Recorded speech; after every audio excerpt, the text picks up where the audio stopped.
नमस्कार जय जगन्नाथ मु चिन्मयी आपण मान स्वागत करुच्ची चिन्मयीज द ग्रेट ओडिशा किचन को।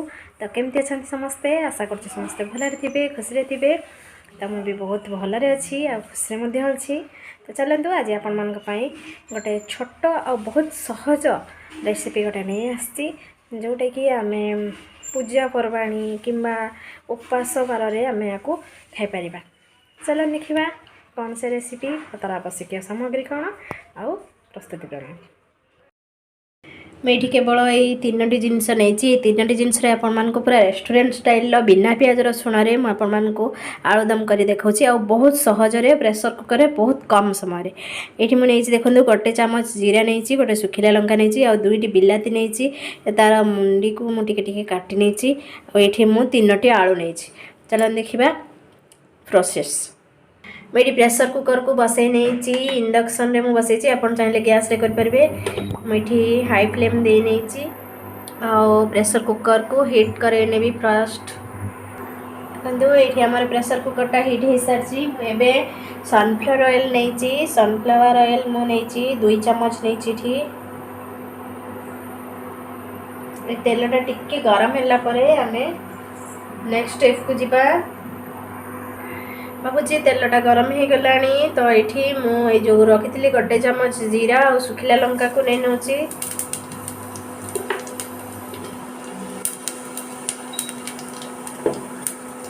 आमर जीराटा फुटीगला। एवं जो रखी मु काटिकी आलू आ टमाटो को नहीं नौ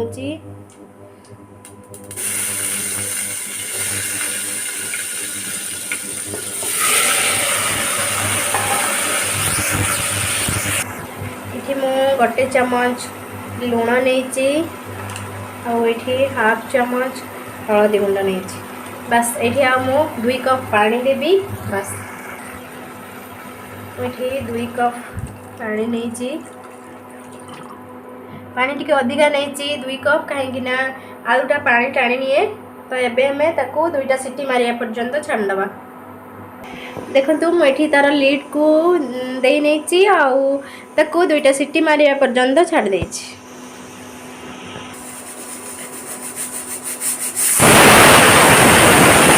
ये 2टा सीटी मार नहीं मु बंद कर दूची इंडक्शन को। आपण गैस को बंद कर देबे आर लीड खोलिया पर्यंत हमको वेट करिया पड़ियो। देखो ये आमर मु तार लीडटा बाहरी जाइथिला मुझे सीटी बाहरी जाइथिला तेणु मुझे तार लीडटा को काढ़ नहीं। एबे मु काश्मीर लंका गुंड हाफ चामच नहीं जीवी टिके कलर पाई आउ पुणी थे मु इंडक्शन को ऑन कर नौची ताको फुटेबा पाई। जो टमाटर को पकई थी मुझे मिसई नौची जाकी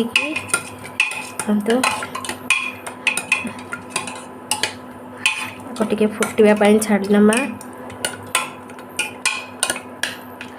आपण यहाँ फुटीगला आमर प्रस्तुत हो आलुदम प्लेन पूरा पूरी बिना प्याज रसुण कौन से सेमती इनग्रेडिएंट्स नहीं। तो यहाँ को टिके फुटी न फुटिले माने आलूर जो कंचा बास्नाटा जीवनी। देखो कलर केते सुंदर आसी जाइए फुटिला आपन चाहिए ये धनिया पत्र पकेबे जीरा गुंडा पकई पारे कि मुझे भी नौनी पूरा सिंपल कौन से जिन यूज करनी। यहाँ आप पूरी सहित रुटी सहित पराठा जेकोसी आइटम सहित यहाँ खाईपर। यहाँ बहुत झटपटा सा पूरा सहज उपाय बनी जाऊँगी। देखो आमर फुटीगला आम सर्विंग प्लेट को काढ़ी मुझे देखी नौ। देखो मुझे सर्विंग प्लेट को काढ़ नहीं पूरा पूरी देखो पूरा जमती आमर पियाज रसुण मसला बनी थाए सेमती ही देखा ये टेस्ट बहुत ही बढ़िया। निश्चय ट्राए करंतु देखिए बहुत भल लगे। तो आपण मैंने देखिने केते सहजरे और केते सुंदर भाव में आमर बनीगला आलुदम। तो जदि आपण मानकु रेसिपी भल लगी थाए ताहले प्लीज गोटे लाइक करेंगे कमेंट देवे शेयर करेंगे और जदि चैनल नुआ अच्छी ताहले चैनल को सब्सक्राइब करने ऊपर थी बेल आइकन को प्रेस करने जमार भूलें ताकि मोर जहाँ भी नुआ नुआ वीडियो आसो आप तार नोटिफिकेशन पाइबे। तो रहुची नमस्कार जय जगन्नाथ।